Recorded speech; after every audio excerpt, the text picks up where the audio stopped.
అందరికీ నమస్కారం. నా పేరు జీవనశ్రీ. నేను 9వ తరగతి చదువుతున్నాను. ఈ రోజు అలంకారముల గురించి చెప్పబోతున్నాను. శ్రీకి భూషణము వలె కావ్య సరస్వతికి శోభను గూర్చు ధర్మముల అలంకారములు అబడను. ఈ అలంకారములు రెండు రకాలు: శబ్ద అలంకారము, అర్ధ అలంకారము. శబ్ద అలంకారంలో మొదటిది నృత్యానుప్రాసం. ఒకటి గాని అంతకంటే ఎక్కువ హల్లు పలు మార్లు వచ్చినచో నృత్యానుప్రాసం అనబడును. ఉదాహరణ: అడుగులు తడబడు నడుగిడు.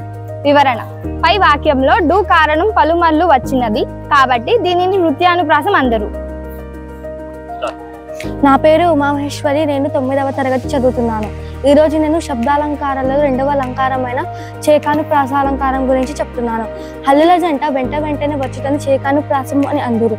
ఉదాహరణ: రాజా నీది శుభంకర కరము. పై వాక్యంలో కర అనే హల్లు జంట అర్థభేదముతో వెంట వెంటనే వచ్చింది కాబట్టి దీనిని చేకానుప్రాసం అని అంటారు. ఉదాహరణ 2: స్త్రీ సౌభాగ్య భాగ్యము.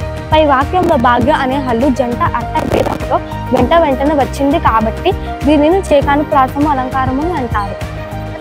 నా పేరు గ్రీష్మ. నేను 9వ తరగతి చదువుతున్నాను. శబ్ద అలంకారంలో 3వది లాటానుప్రాసం అలంకారం గురించి చెప్పబోతున్నా. అర్థంలో భేదం లేకపోయినా తాత్పర్యంలో భేదం ఉంది. ఒక పదం 2 సార్లు ప్రయోగింపబడితే లాటానుప్రాసం అని అంటారు. ఉదాహరణ: కమలాక్షి నర్చించు కరములు కరములు. వివరణ: పై వాక్యములో కరములు అనే పదము 2 సార్లు వచ్చినది. 2 సార్లు అర్థంలో తేడా లేదు. కరములు అంటే చేతులు.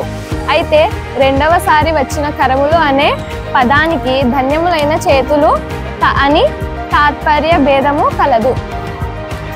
అందరికీ నమస్కారం. నా పేరు చారుక్. నేను 9వ తరగతి చదువుతున్నాను. ఈరోజు నేను శబ్దాలంకారాల్లోని 4వ అలంకారం అంత్యానుప్రాస అలంకారం గురించి చెబుతున్నాను.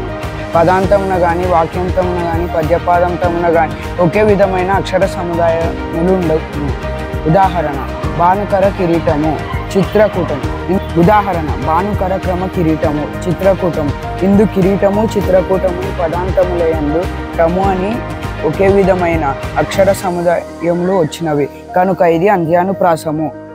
ఇంకొక ఉదాహరణ: అశోకవనమున సీత, విలపించే శేఖము చేత. పై ఉదాహరణలో సీత చేత అని ప్రాసాక్షర పదాలు వచ్చినవి, అందుకు ఇది అంత్యానుప్రాస అలంకారం. ధన్యవాదాలు.